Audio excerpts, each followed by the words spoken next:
Ang title ng i-share ko sa inyo ay, pag wala kang ipagkakait sa Diyos, wala rin siyang ipagkakait sa iyo.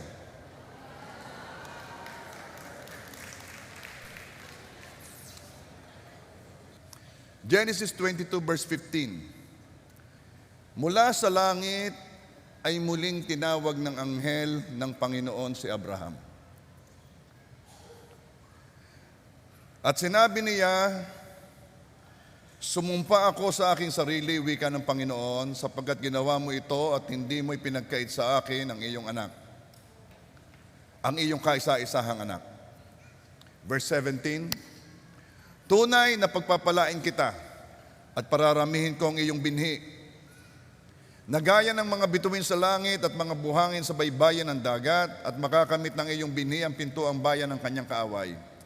At sa pamamagitan ng iyong binhi ay pagpapalain ng lahat ng bansa sa lupa, sapagkat sinunod mo ang aking tinig. So this is Abraham.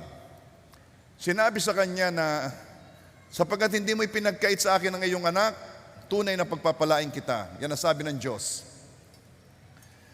So tayo po'y kukuha ng mga golden nuggets dito sa istoryang ito. Ano ba ang ating makikita na katangian ni Abraham at prinsipyo ng Diyos patungkol sa pagbibigay sa Kanya at pagbibigay ng Diyos sa atin? Una, ang Diyos ang pinakamahalaga sa lahat. Genesis 22 verse 1 to 3, it says, sinubok ng Diyos si Abraham at sinabi sa kanya, Abraham, at sinabi niya, narito ako. Verse 2, at kanyang sinabi, kunin mo ngayon ang iyong anak, ang iyong kaisa-isahang anak na si Isaac, na iyong minamahal, at pumunta ka sa lupain ng Morita, ialay mo siya bilang handog na susunugin. Verse 3, si Abraham ay maagang bumangon at inihanda ang kanyang asno. Isinama niya ang dalawa sa kanyang mga batang tauhan at si Isaac na kanyang anak. Nagsibak siya ng kahoy para sa handog na susunugin at siya'y naghanda at pumunta sa lugar na sinabi sa kanya ng Diyos. Now, tingnan po ninyo sabi dito sa verse 2, ang iyong kaisa-isahang anak na si Isaac na iyong minamahal. Ito ang hiningi ng Diyos yung kaisa-isahang anak. You will be amazed kung anong pinapahalagahan ng tao. Iba't iba yan May nakita ako na talaga namang mahal na mahal ang kanilang pets. Mahal na mahal ang aso. Ako'y natutuwa naka-stroller, naka-diaper, ayos ang balahibo. Hindi na nga mukhang aso. Mahalaga sa kanila. Pupunta lang sila sa restaurant na pet friendly. Parang minsan nga may pet sa loob ng church. Pinapayagan po ba ang pet sa loob ng church? Huwag na sa loob Pero ang point, makikita mo kung paano pagpapahalaga nila. Ang iba naman, ang pinapahalagahan ay ang mga antik. May napuntahan akong bahay, puro antik. Puro luma. Amoy luma. Ayun yun ang maganda sa kanya Ang iba naman, ang mahalaga sa kanya, mga libro. Yung aking bayaw sa Amerika, si Kuya Travis. From wall to wall, pati floor, puro libro. Sabi nung aking kapatid, hindi na naman nababasa yan Gusto lang talaga ng libro. At ang iba naman talaga, yung hilig ay kotse, sasakyan. Pagkabili, pagagandahin agad. At talaga namang mahalaga yon. At ito ang point. Ano mang mahalaga sa atin, ang hirap ibigay. Kapag willing kang ibigay sa Diyos ang pinakamahalaga sa iyo, anong iyong sinasabi? What is your statement? Kung willing kang ibigay sa Diyos ang pinakamahalaga sa iyo, ano sinasabi mo? Ito ang sinasabi mo, mas mahalaga ang binibigyan kaysa ibinibigay. Once you give something of value to you, you are saying to God, Lord, mas mahalaga ka kaysa dito. Kaya ako'y willing to part with this. Sinasabi mo na ang Diyos ang pinakamahalaga sa lahat. You can only give yung bagay na napakahalaga sa iyo kung ang tingin mo ay ang Diyos ang pinakamahalaga. That's why si Abraham, hindi siya nagdalawang isip nung hiningi ng Diyos ang kaisa-isahan niyang anak. Sige. Bakit? Mas mahalaga po kayo kaysa sa pinakamahalaga sa akin dito sa lupa. You know what? Don't have sentimental attachment to things. Huwag kayong magkaroon ng sentimental attachment sa bagay. Huwag yung kapag ka may nabasag sa inyong figurine, ay papaluin mo ng iyong anak. Ha? Ang figurine yan ay nabibili uli. Yan ay gawa lang ng tao. Isa diyang nababasag yan. Ay bumili ka naman ng yari sa clay. Ay di mababasag. Mas mahalaga yung bumasag. Di ka? Kasi may mga magulang na alagang-alaga ang mga bagay. Pag may nabasag siya, papaluin ng anak. Don't have sentimental attachment to things.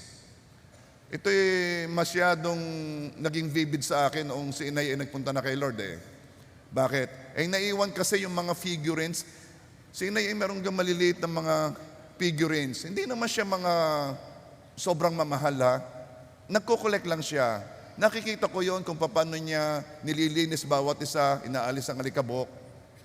Pero nung si inay nagpunta na kay Lord, nakita ko yung mga figurines. Punong-puno na ng alikabok.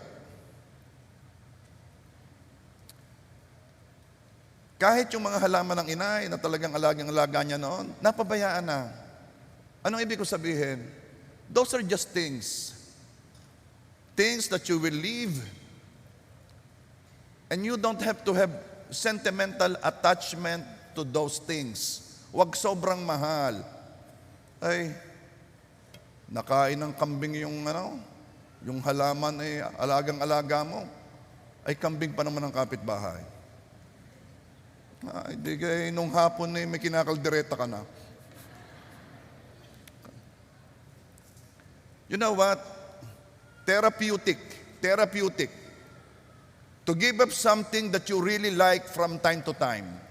Kapag meron kang yung bagay na gustong-gusto, it will help you para magtama ang iyong takbo ng isip, na yung gustong-gusto mo, habang gusto mo pa, ibigay mo. Bakit? Idinideklara mo sa sarili mo na hindi ka pag-aari ng anumang material na bagay. Therapeutic yon. It sets you free. It sets you free. Makikita natin kung paano sumunod si Abraham. Kasi nakakakuha ng pansin Sino ba namang hihinga ng kaisa-isahang anak na kanyang ibibigay? Si Abraham ay maagang bumangon at inihanda ang kanyang asno. Pagkasabi ng Diyos, ialay mong iyong anak, kinaumagahan, gumising na maaga at nag-prepare na. Walang tanong-tanong si Abraham. Walang pag-aalinlangan. Paano tayo makakasunod sa Diyos ng ganitong way, sa ganito na paraan?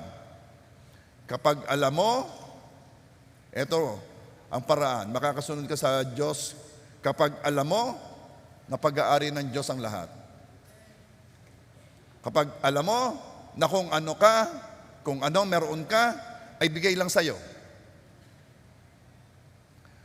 At kung lubos na pinagtitiwalaan mo ang Diyos, ito ang mga katangian ng mga taong kayang ibigay sa Diyos ang kanyang hihingin.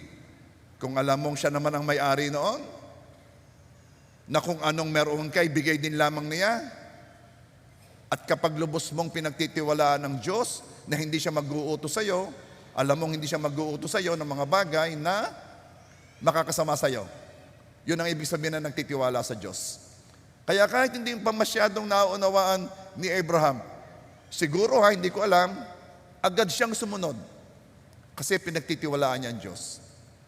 Yan ang una natin nakita. Ang Diyos ang pinakamahalaga sa lahat.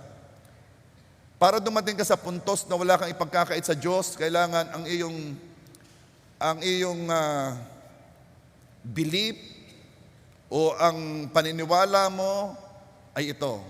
Ang Diyos ang pinakamahalaga sa lahat. Ano pa? Kailangan maunawaan natin kung ano ang turing ni Abraham sa kanyang pagbibigay. At ito ang turing ni Abraham. Ang pagbibigay ay pagsamba. Kindly say, ang pagbibigay ay pagsamba. Kaya, kapag kayo ay nagbibigay sa offering, do it in a worshipful manner. Ang pagbibigay ay pagsamba. Tingnan ninyo sabi ni Abraham. Genesis 22 verse 4 and 5. Nang ikatlong araw ay tumingin si Abraham at kanyang natanaw ang lugar na iyon sa malayo. Verse 5, sinabi ni Abraham sa kanyang mga batang tauhan, maghintay kayo rito at ang asno at ako at ang bata ay pupunta roon upang kami ay sumamba. Babalikan namin kayo. Teka muna.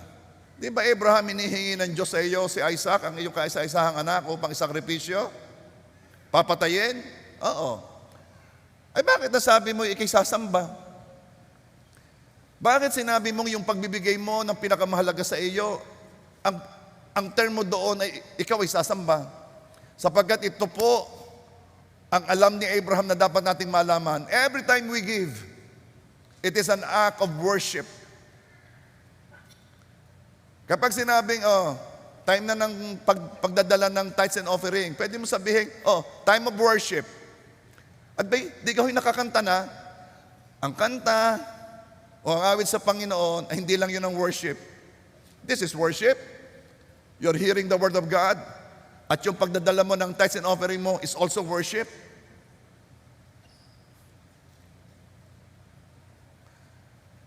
Itinuturing ni Abraham na ang sakripisyo na kanyang ibibigay sa Diyos ay worship. Ang pagbibigay sa Diyos ay banal na gawain. Bakit po ha? Tingnan ninyo. Pag nagbibigay ang isang Christian sa gawain ng Diyos, ito'y pagbibigay ng bahagi ng kanyang buhay na ginugol niya para kitain yon. Nagbibigay siya ng parte ng kanyang panahon na ginugol niya para kitain yung kanyang ibibigay sa Panginoon. Nagbibigay siya sa Diyos ng effort, part ng kanyang lakas, na ginugol niya upang kitain yon. In other words, nagbibigay siya ng bahagi ng kanyang buhay. Every time you give, nagbibigay ka ng part ng iyong buhay. Kaya minsan, ikaw ay nayaya mo sa nangihingi na pagkamayat-maya. Bakit? Ay talaga itong mga ito. Ay, uubusin ang buhay ko eh. Parang gayon. Because you're getting a lot from me. Pero you know what? When you give to God willingly, when you give to God worshipfully, nagbibigay ka ng buhay mo. And this is a holy thing. This is an holy act. Ang pagbibigay ay isang banal na gawain. Alam mo, sinasabi mo, pag may binibigay ka kay Lord, sinasabi mo, God, here is my life. Here is my life. That is holy. Now, alam na ninyo kung bakit yung iba nahihirapan magbigay. Because ang binibigay nila is a part of their life. At alam din naman ninyo kung bakit nalulugod ang Diyos pag siya'y binibigyan. Dahil ramdam ng Diyos, ibinibigay mo ang part ng iyong buhay. Giving is worship. It is a holy thing. It is a holy act. And tingnan ninyo, the greater the value you give, the greater part of your life you give. Kaya si Lord lagi nakukuha ang atensyon kapag kami nagbibigay ng sacrificial eh. Kaya nakuha ang atensyon ni Jesus ng babaeng balo na nagbigay ng ilan lang coins. Nakuha ang atensyon ng Panginoong Hesus eh. Bakit? Here is the balo giving her life. Giving is worship. Unawa ni David kung paano magbigay sa Diyos. That's why sabi ni David, 2 Samuel 24 verse 23, Your Majesty. Si Arauna pala ang nagsasabi nito. Ito kasi ang kaso gustong mag-offer ni David kay God. Walang kahoy. Alam mo, noon pagka mag-o-offer, ay hayop, ilalagay sa ibabaw ng kahoy, susunugin, burnt offering unto the Lord. Wala siyang kahoy. Ngayon, si Arauna, meron siya doong cart yata nalaman ni Arauna na kailangan ni Haring David ng kahoy na gagamitin niya sa kanyang pag-o-offer sa Diyos. Kaya sabi ni Arauna, Your Majesty, Arauna gives all this to the king. Your Majesty, binibigay ko na po sa inyo itong mga kahoy na ito. Sa akin ko na po itong cart ko. Inyo na po yan. At sabi ni Arauna also said to him, May the Lord your God accept you. Okay, bago ka magpatuloy. Kapag tinanggap ng Diyos ang iyong offering, hindi ang offering mo ang tinatanggap niya, ikaw ang tinatanggap niya.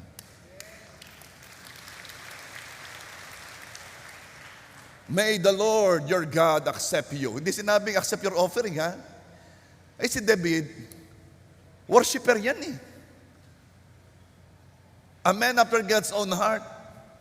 Hindi siya a man after God's own heart dahil hindi siya nagkamali, hindi siya nagkasala. Hindi, nagkasala siya big time. Pero siya a man after God's own heart kasi lagi siyang bumabalik sa Diyos. Tingnan niyo sabi ni David, 2 Samuel 24 verse 24. But the king replied to Arauna, No, I insist on paying for it. I will not sacrifice to the Lord my God burnt offerings that cost me nothing. Arauna, hindi ko tatanggapin yung bigay mo. Hindi ako magbibigay sa Diyos ng walang halaga sa akin. Babayadan ko yan. So David brought the threshing floor and the oxen and paid 50 shekels of silver for them. Alam ni David kung paano sumamba. Alam ni David, sasamba siya at dala niya sa pagsamba niya ang bahagi ng kanyang buhay. Kailangan it will cost me. Kailangan may halaga ito sa akin. Hindi ako magbibigay ng hayop na bulag, ng hayop na pilay, walang halaga. Ibibigay ko ang the best. Because I am giving a part of myself, a part of my life, and it is a holy thing. Ang pagbibigay ay pagsamba. So wag na kayong magtataka kung bakit nakaya ni Abraham ibigay si Isaac. It's a worship to a God who is more important than anything sa buhay ni Abraham. Alam mo, yesterday meron ditong worship night. Sino nandito? Praise God. Sumamba tayo for 1 hour and a half. Hindi alam nung iba, meron ako inimbita, sabi sa akin sino pong magpipreach? Walang magpipreach, lahat tayo sasamba. Ngayong gaho, pero wag kang mag-alala, meron itong break. Kaya hindi ka lagi nakatayo. Ang pagsamba, yes, pagsamba ang pagtataas ng kamay. Pagsamba ang pag-awit. Hindi nyo napapansin? Nung kayo ay nagsimulang pag-attend dito, hindi naman automatic sa inyong pagsamba, ang pagtataas ng kamay hindi ba? Hindi to automatic sa inyo. Kiyang-kiya nga kayo Nung kayo babagong dating, nakita nyo sila yung nagtataas ng kamay, para namang out of place ako dito pag hindi ako nagtaas ng kamay. Kaya ikaw ay nagtaas din ng kamay. Ang sabi mo, 1 Batangas. Ano din, sabi mo pala. Kasi nahihiya ka pa Pero habang tumatagal ka dito, at ikay nag-i-immerse sa worship, alam mo nangyayari? Ang iyong cells, ang molecules ng katawan mo, ang iyong muscle, ang iyong buto, ay nasasanay sa worship at nagiging automatic. At pag ikaw ay umawit, walang nagsasabi sa iyo, biglang, I worship you with all of my heart. Wala kang pakialam. Bakit? Kasi ang buong katawan mo ay naturuan na sumamba. Minsan, we need to be taught how to worship Salamat, merong salita ng Diyos. At ang pagsamba hindi lamang pagtataas ng kamay at pag-awit. Ang pagsamba ay ang pagbibigay also.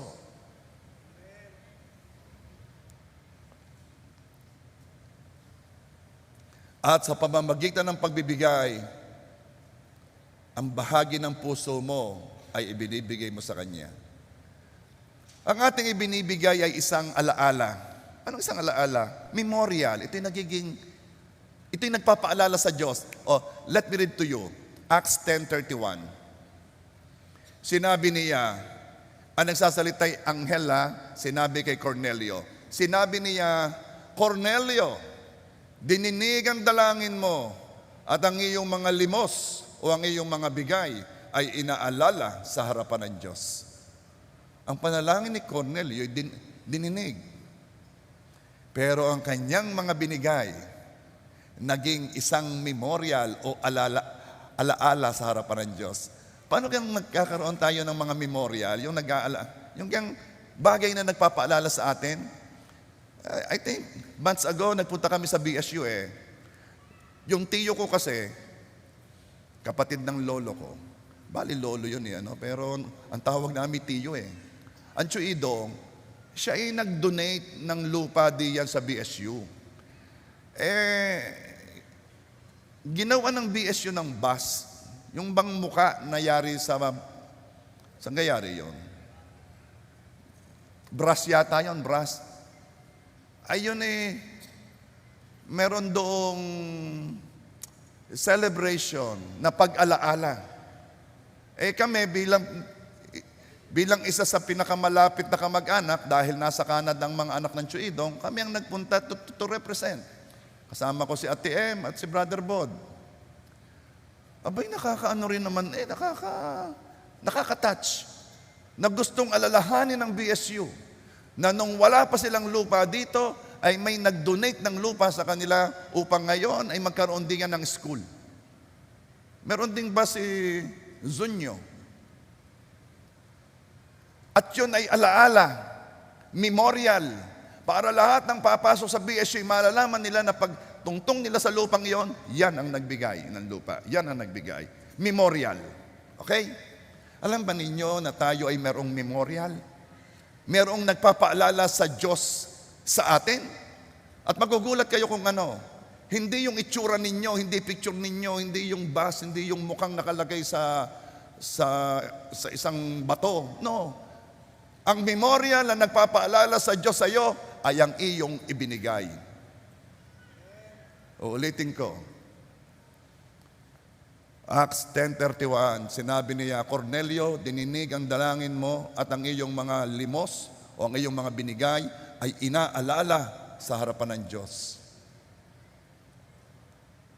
Bakit po ganon? Bakit yung pagbibigay ko ang nagiging memorial sa harapan ng Diyos, ang nagpapaalala sa Diyos sa akin? Why? Because giving is an expression of love. Giving is an expression of love. You can give without loving, but you cannot love without giving. Pwede kang magbigay na hindi nagmamahal. Alis na. Pero hindi ka pwedeng umibig na hindi nagbibigay. Tingnan mo ang katabi mo. Kailan mo ko iibigin? Sabihin mo, kailan mo ko iibigin? Hindi ka naman iniibig kita. Sabi ni pastor, nagbibigay daw.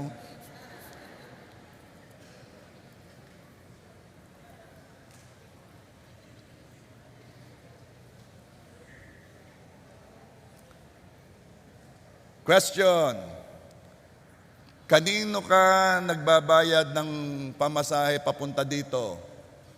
Sa tricycle driver, Di yan pala sa Lipa, meron ng yung motorsiklo.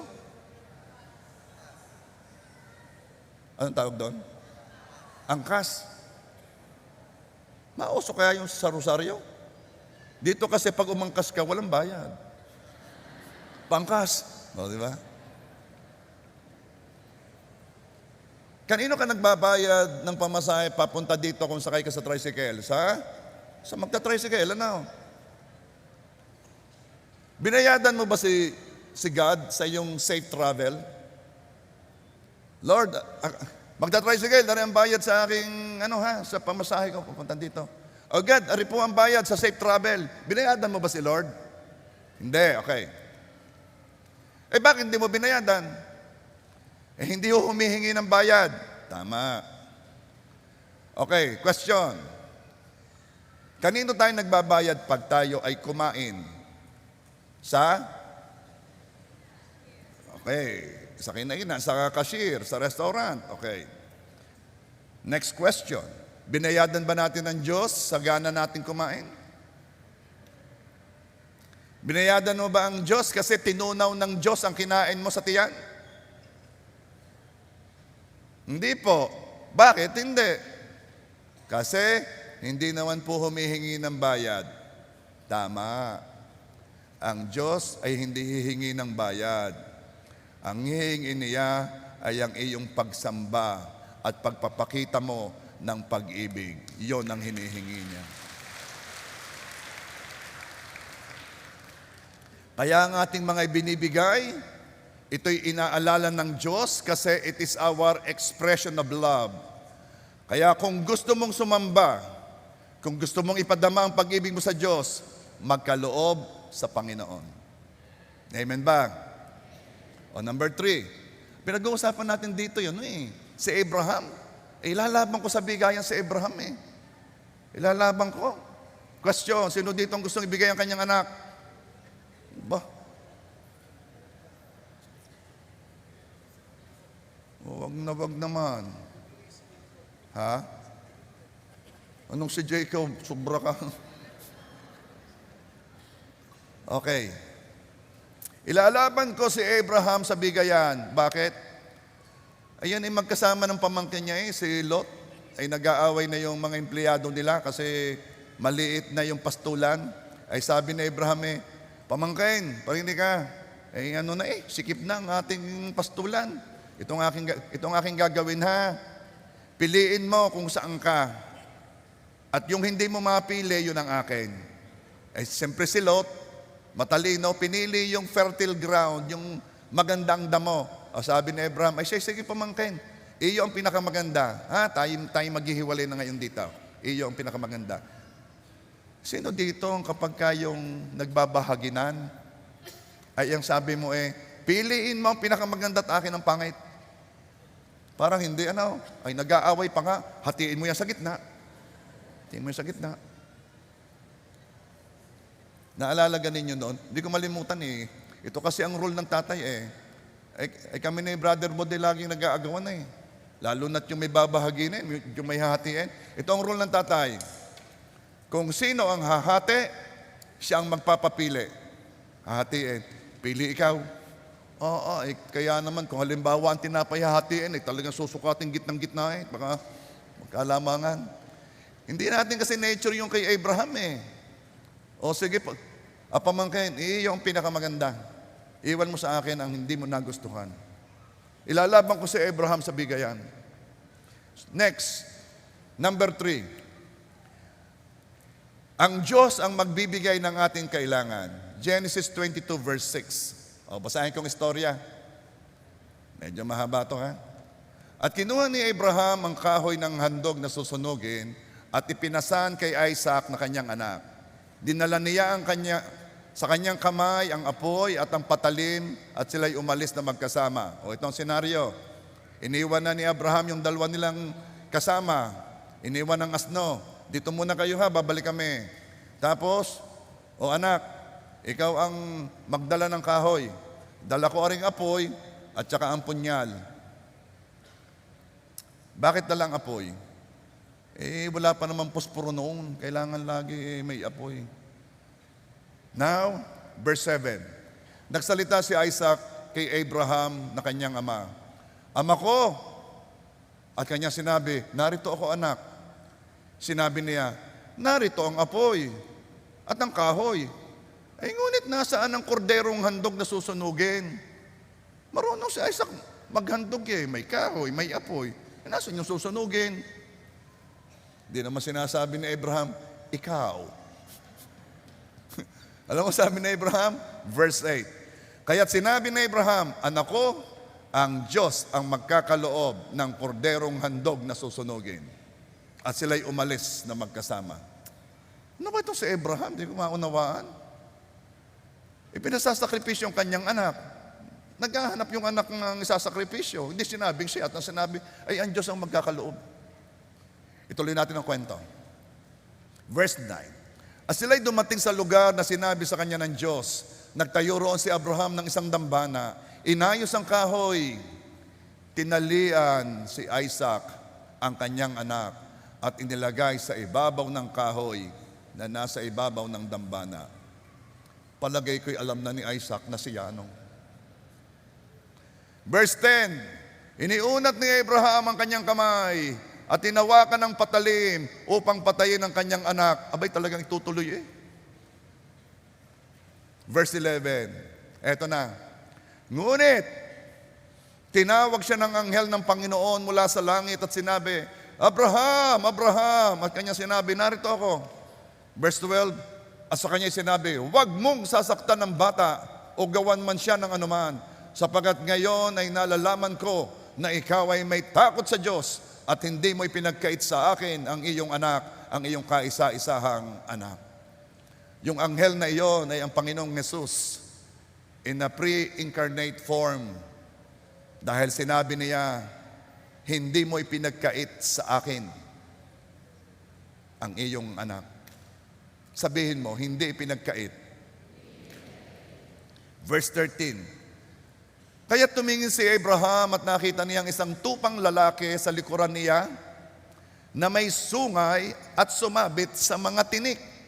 Lumapit si Abraham at kinuha ang tupa at siyang inialay na handog na susunugin kapalit ng kanyang anak.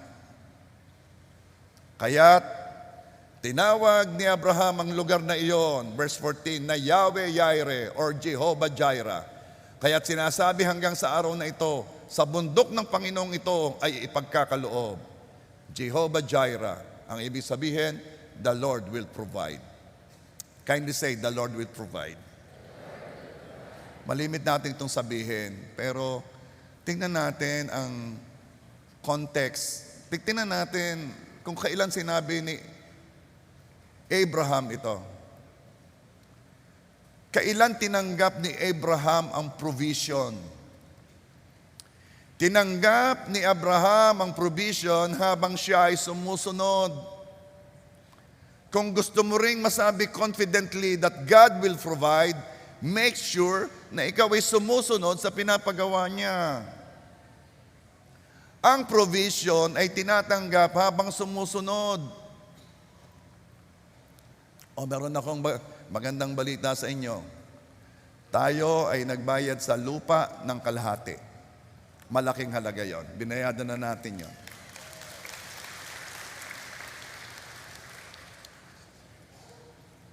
Yun ay malaking halaga. Malaking halaga. Napakalaking halaga. Pero alam ba ninyo kung bakit sa pakikipag-usap ko ay I am so confident? So confident na yung kausap ko hindi man lang nagduda kahit kaunti na wala akong hawak na pera. I'm so confident. Alam mo kung bakit? Alam ko to eh. Yung the Lord will provide. Yan ay masasabi ng sumusunod. Ang church po natin sa biyaya ng Diyos ay sumusunod. Saan? Sa utos ng Diyos. Anong utos ng Diyos? Go, make a disciple of all nations. Sumusunod sa inuutos ng Panginoong Yesus bago siya umakyat sa langit. At ang utos ng Panginoon, gawin mong disipulong lahat ng bansa. Sumusunod tayo, kaya tayo nagre-raise up ng mga pastors. So many pastors have come from this church. Pastor ng Padre Garcia at nag-produce na rin ng mga maraming pastor. Pastor ng Cainta, si Rev Jamel, at nag-produce na rin ng maraming pastor. Pastor ng San Jose, si Pastor Ral. Pastor ng Balayan, si Pastor Benji. Pastor ng Caloocan, si Pastor Dexter. Nag-o-open tayo ng churches sa Albay. And my vision is to saturate that province with JA1 Church. Meron tayo sa Legazpi City, sa Pio Duran, sa Ligao, at tinitingnan natin ang Tabaco Albay. At sinong ipapadala? Ikaw. We are doing what the Lord has ordered or has commanded us. It is the reason kung bakit kayo may mga life group dito. You are making them Jesus disciple. Kaya kayo ini-encourage ko na magkaroon ng life group. Yung aking life group, talaga naman, akala yata titigilan ko sila. Hindi pwede tayong barkada lang dito. Kayo'y magkaroon ng inyong life group. Bakit yan ang iniutos sa atin? Go, make a disciple of all nation. At dahil alam ko, and I am confident, na ginagawa natin ang utos ni God, pag sinabi kong, the Lord will provide, then I know He will provide. Alam ba ninyo kung paano nag-provide ang Panginoon? Ay dahil yung iba naman sa inyo, hinihintay yatang matapos ang December bago ibigay ang pledge. Merong sumagot, hindi naman pala sumagot. May nagpautang ng malaking halaga. Nagpahiram siya. Ay kailan, Pastor, babayadan? Kung kailan kumaibigan? Kung kailan mabuo. Kaya kahit bayad na, tutuloy niyo inyong pledge. Kasi ang pastor ninyo ay nanghiram. Ha? Kaya tinitignan ko, ha? Ako'y nanghiram, ha? Okay. Di ka sabi, wag daw tayo ang nagpapautang, hindi tayong nangungutang. Di ka merong salitang ganyan. Ay, oo. Oo nga. Payag naman ako, oo nga. Ay, ba't kayo nangutang? Hindi ka pa nagbibigay. Ha? Okay, wala pong interest yun. Yun po ay maluwag sa loob niya. Siya pa ang nag-approach sa akin. Siya pa ang nag-approach sa akin.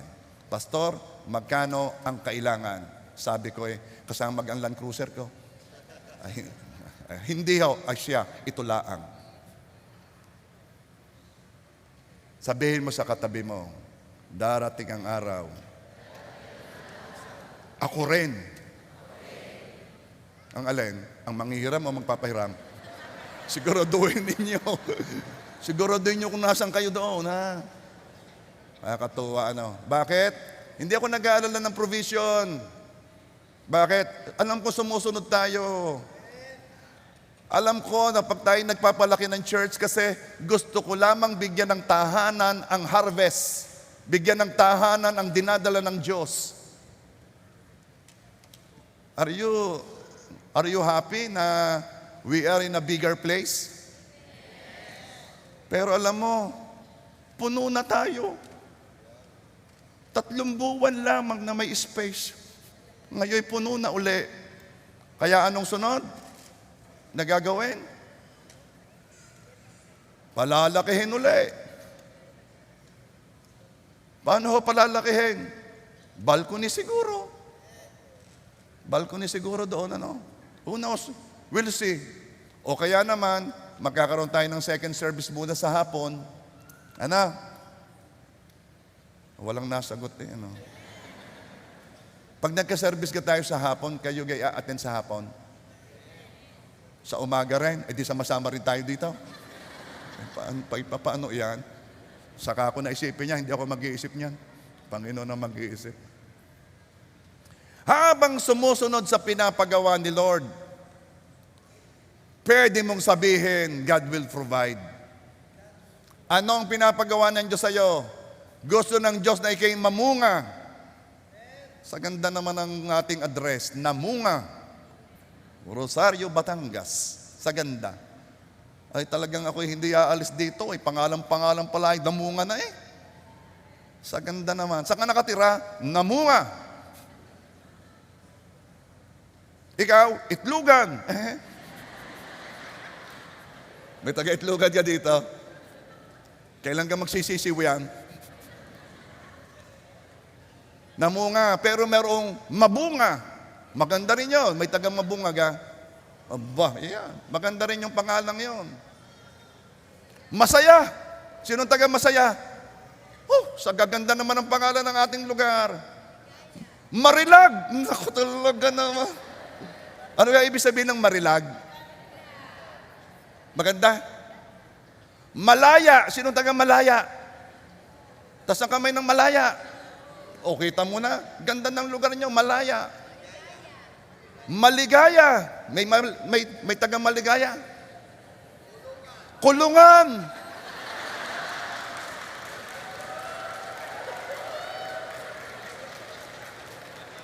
Lipat na kayo dito, lipat na kayo. O kaya pwede kang pabago ang pangalan, Mayor. Pwede kang pabago ang pangalan. Ha? Halimbawa, nagkasundo-sundo sila doon.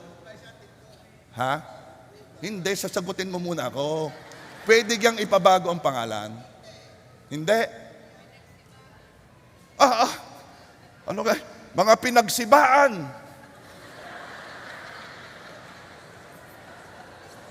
Lalo naman di ko rin type, timbugan.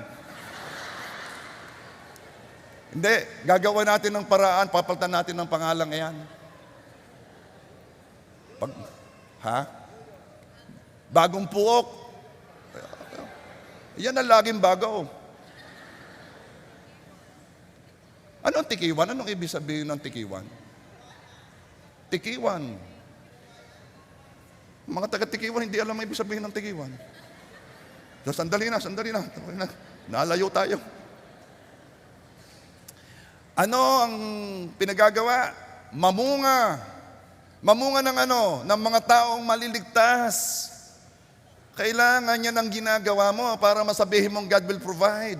Kaya nasabi ni Abraham, God will provide kasi siya'y sumusunod sa pinapagawa sa kanya.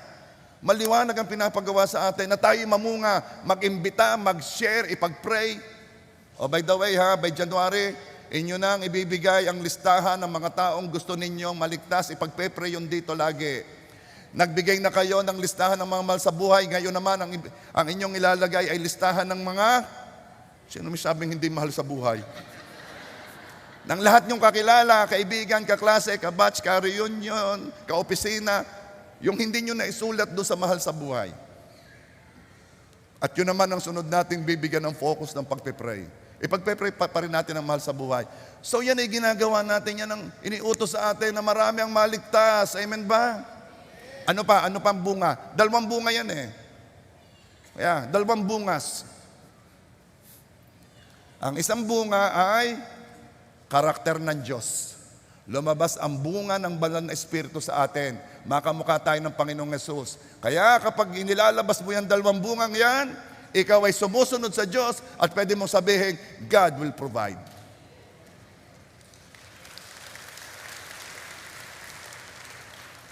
Yang katabi mo'y nakakamukha na ng Panginoong Yesus.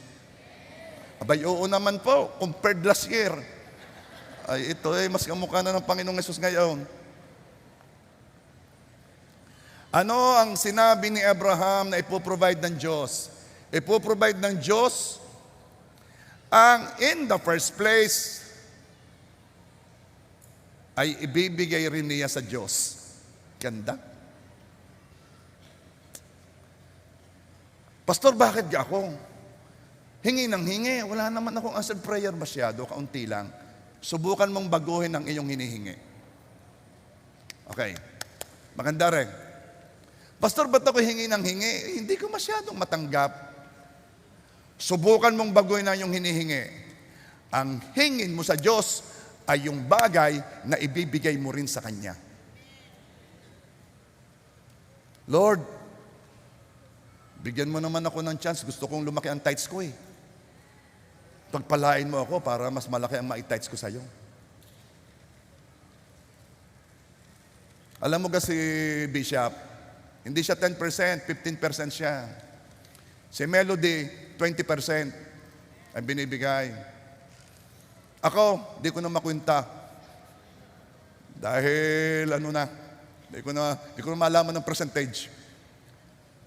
Ito ang aking point. Ang hingin mo sa Diyos ay yung pangbigay mo sa Kanya. Lord, hayaan mo ako'y makabahagi dito sa project na ito. Bigyan mo ako ng ibibigay ko sa iyo. Humanda ka sa sunod-sunod na answered prayer.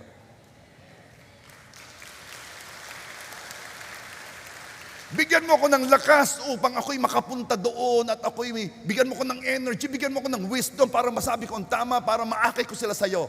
Humanda ka. Ibang klase ka magsalita. Matalino, maayos. Alam mo, maraming nagsasabi yan si Pastor Eric daw magaling magsalita sa entablado Siya nga hindi ko naman naririnig Pero sabi magaling daw sabi ko yung ganun katagal na nagpipreach. Ikaw gay napapa, amen? Hindi ka naman napapa-amen ka nga, ano? Ayun ang mabigat Iboto ninyo ako, amen? Hirap naman ang Ayang si Mayor, gumaling na rin ang gumaling sa pagsasalita. Yan naman may sinabi sa akin pagkatapos niya mag-mayor, siya magpapastor. Amen! Ikaw sinabi mo yan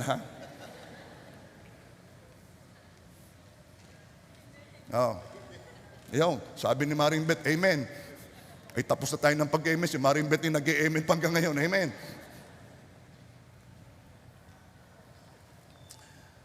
Subukan mong hingin ang ibibigay mo rin sa Kanya. Lord, pahingi po ng mga workers na ise-send out. Lord, pahingi po ng provision para sa building na pagdadalhan mo ng iyong harvest. Hindi, kayo naman alam kong you are givers, minsan lang hindi ko alam ang mga detalye. Ang kilala ko kasi ang Ate Ani, si Pastora Ani ng JA1 sa California. Yung kapatid kong yan napaka-giver. Napakatinding magbigay. Sunod na yan sa Ate LB at sa Ate M. Amen. Amen. Okay. Alam mo ba sabi niya nung siya'y dalaga pa? Hiningi daw niya sa Panginoon, Lord, pagpalain mo ako para maging blessing ako sa pamilya ko at sa maraming tao. Sino nang nag-pray ng ganon? Meron ba? Okay. Praise God. Ang pagkakaiba, siguro may magkapareho, pero ang nakita kong katangian ng prayer ng Ate Ani, nung nag-pray siya noon, totoo yun sa kanya. Meron kasi nag-pray, Lord, pagpalain mo lamang ako, talaga namang noon naman pinagpalay, hindi rin Pero ang Ate Ani ay ginawa niya talaga. Hanggang ngayon, siya'y nagdi-distribute, namimigay. Si Melody nga ang nagmamanage ng kanyang mga binibigyan. Hanggang ngayon. Ayun, i-retired na. Sobra siyang pinagpala. Ayun aking tinitirhang bahay namin ni Brother Bod, bigay sa amin yun ng Ate Ani. Mas malaki lang ang akin. Na Brother Bod. At masaya si Brother Bod. Ako'y binigyan niya ng sasakyan nung ako'y nagsisimulang magpastor. Inalis niya ang aking concern. Binibigyan ako ng gastusin kahit ako'y full-time, walang trabaho. Kaya hindi ako totoong na-pressure. Nakadiretso ako ng paglilingkod. Ginawa niya talaga. Lahat kami magkakapatid ay nakaranas sa kanyang generosity. Subukan mong hingin sa Panginoon yung bagay na gagamitin mo para sa Kanya at humanda ka sa sunod-sunod na answered prayers. Subukan mo.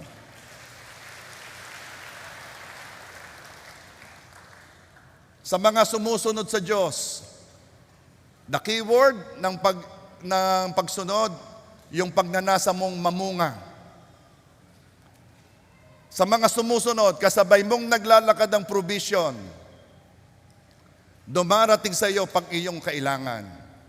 Genesis 22 verse 13. Kaya tumingin si Abraham at nakita niya ang isang tupang lalaki sa likuran niya na ang mga sungay ay sumabit sa mga tinik.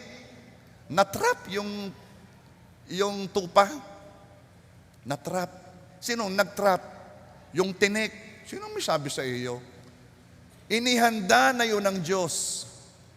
Noong si Abraham at si Isaac ay naglalakad papunta sa bundok, yung tupang yon naglalakad din kasabay nila, nasa kabila lamang dako. Hindi kita, pero naglalakad din. At nung dumating na kailangan na huli na ang tupa, nakasabit na sa mga tinik. This is my point. Kapag ikay sumusunod sa Diyos, ang pagpapala mo, nakikita mo man o hindi, ay kasabay mo saan ka mang pumupunta. At siya'y makikita mo pag kailangan mo na. Kaya ikaw ay dapat ay relax. We should not be worried about the provision. We should not. Ilang ulit na sinabi ng Diyos, kung ang mga ibon sa himpapawid ay napapakain ko, kung ang liryo sa parang ay dadadamitan ko, ikaw pa ba naman na ikay mas mahalaga kaysa kanila? Hindi lamang natin alam kung anong ating gagawin. Kung gusto mong makita ang provision, siguraduhin mong ikaw ay sumusunod at nandyan ang provision. Ay nandyan, hindi mo kita, pero nandyan. Kaya hindi ka dapat mag-alala. Ang aking kang mga anak mapapag-aral ko, ito kang mga ito makakatapos. Ito kang, ang dami, hindi. Lahat na provision, lalo na yung kailangan upang may pagpatuloy mo ngayong paglilingkod. At kahit yung mga provision, para lang ikaw ay magkaroon ng kagalakan at kapuspusan nito ay kasabay mong naglalakad, siguraduhin mo lamang, sumusunod ka kay Jesus. Sumusunod ka kay God. Kaya hindi dapat nag-aala-ala ang iyong isipin, paano ako susunod? Hanap ng provision Samantalang ang kailangan gawin ay sumunod lang. Are you there?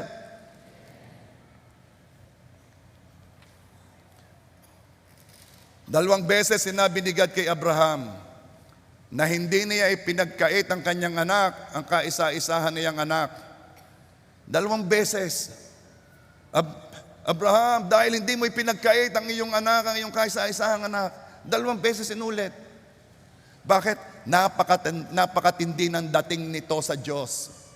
Dahil sa pagsunod ni Abraham, hindi rin ipinagkait ng Diyos ang kanyang kaisa-isahang anak. Walang iba kundi ang Panginoong Hesus. Sobrang laki ng biyaya ng kapalit sa ibinigay ni Abraham. Naganap ang pangako ng Diyos na sa pamamagitan ni Abraham ay mapapagpala ang maraming bansa. Napasama tayo sa pangako kay Abraham. Napasama tayo sapagkat galing sa binhi ni Abraham ay lumabas si Jesus, ang tagapagligtas. At dahil kay Jesus, tayo napasama sa pangako kay Abraham. Tayo man ay nakinabang dahil hindi ipinagkait ni Abraham si Isaac, hindi rin ipinagkait ng Diyos Ama si Jesus. The principle remained the same. Hindi kailanman ikaw pagkakaitan ng Diyos kung hindi mo rin pagkakaitan siya.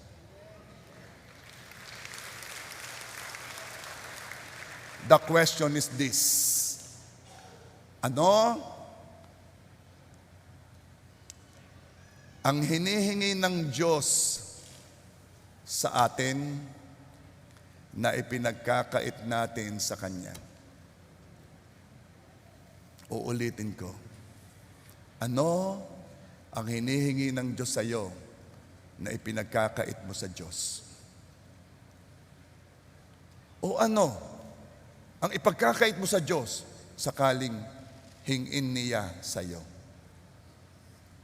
Remember, pag wala kang ipagkakait sa Diyos, wala rin siyang ipagkakait sa iyo.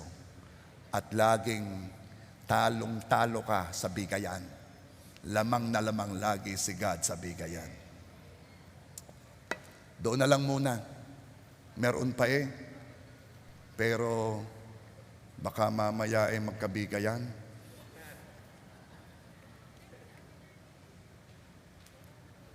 Church, the reason for the season, of course, ang Pasko sa 25 pa pero ngayon ay 22. The reason for the season is Jesus. The reason for the season is God gave His only begotten Son. The reason for the season is hindi ipinagkait ng Diyos ang kaisa-isahan niyang anak. Na kung si Abraham ay handang isakripisyo ang kanyang kaisa-isahang anak at pinigilan siya ng anghel ng Diyos at sinabing, "Wag na Abraham, nakita na ang puso mo." Itinuring ng Diyos na si Isaac ay namatay kahit hindi na sinakripisyo, itinuring ng namatay. At hindi lang yon, itinuring din ng Diyos na si Isaac ay nabuhay na mag-uli. Hindi man ginawa, itinuring na ng Diyos. Puso ang kailangan. At dahil doon, ibinigay ng Diyos Ama ang ating tagapagligtas. Na talagang namatay, talagang ibinigay ang buhay, hindi itinuring lang, talagang nagbuwis ng buhay, talagang dinaanan ng sakripisyo ang kahirapan, talagang namatay.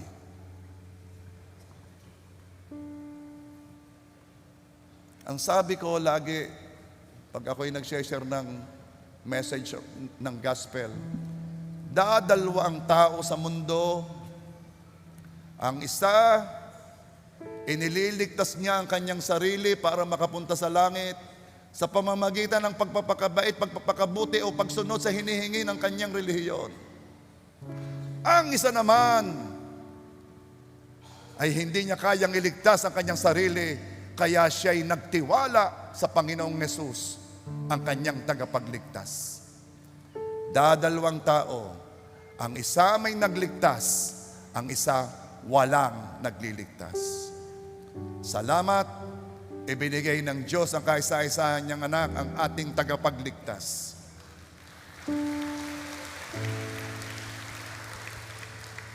Wala tayong ipagmamalaki. Sabi ng Ephesians 2 verse 8 and 9, sa biyaya ikaw ay naligtas, sa pananampalataya kay Jesus. Ito'y bigay sa iyo, hindi ito dahil sa iyo, hindi ito dahil sa mabubuting gawa upang walang makapagmalaki.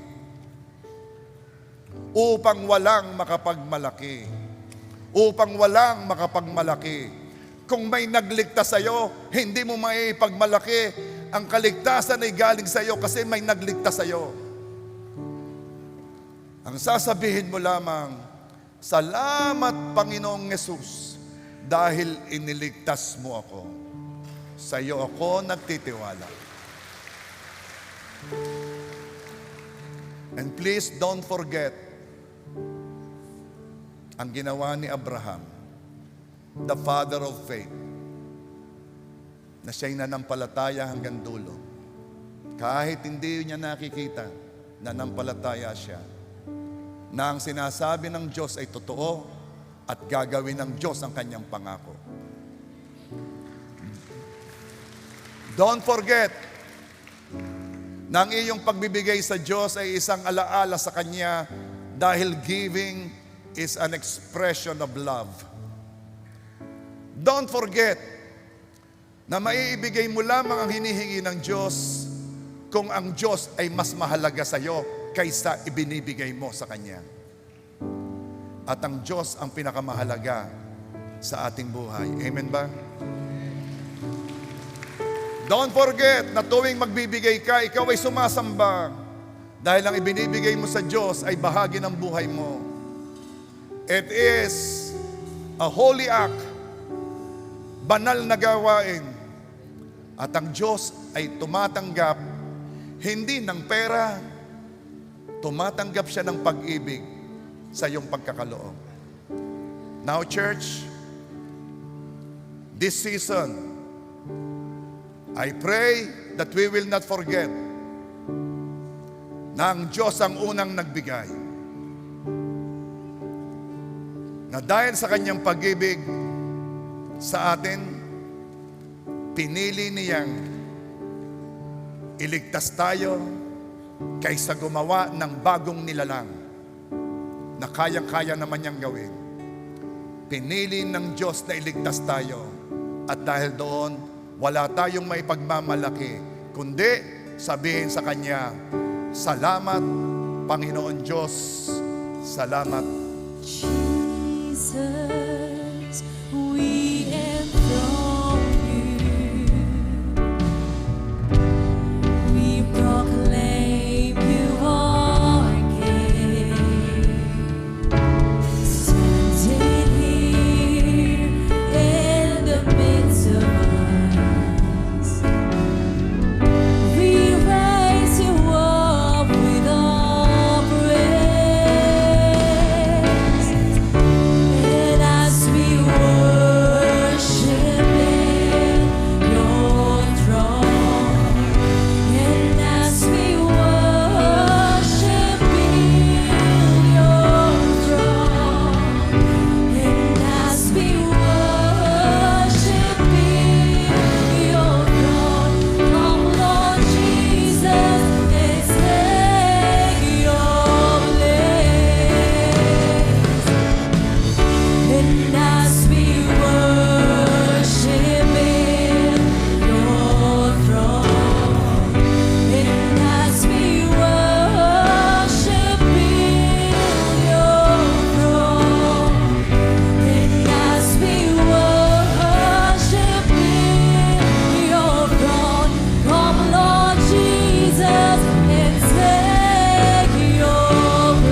when we give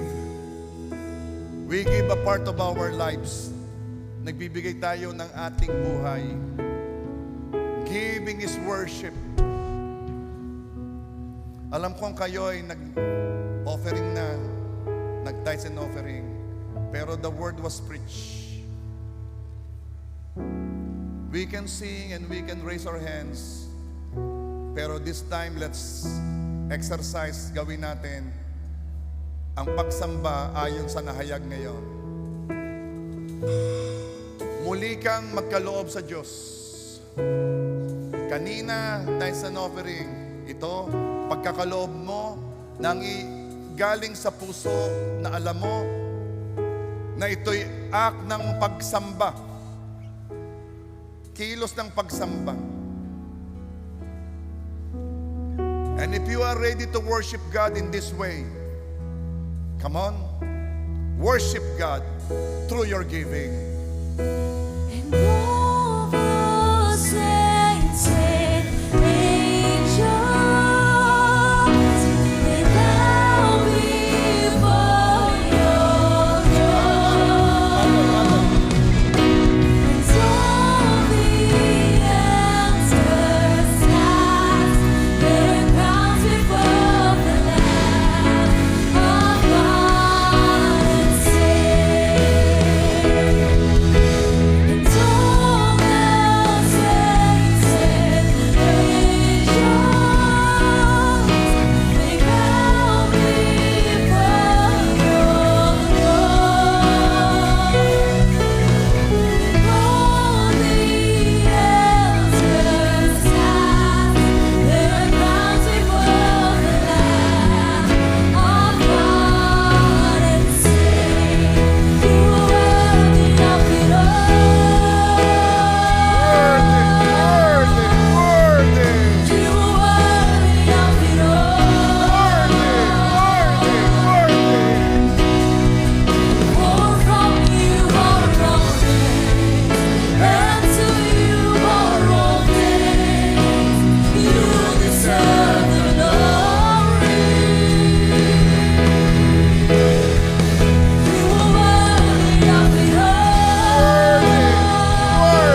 Father God, you deserve all the glory.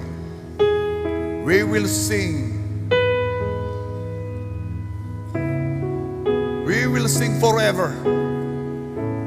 At hindi pa rin namin may express that you deserve the glory. We can give and give and give, and still it will not be enough to express that you deserve the glory. We can serve you, but still we cannot express the full meaning of you deserving the glory. Yet, Father God, we say in a very simple way, Father, you deserve all the glory. In Jesus' name.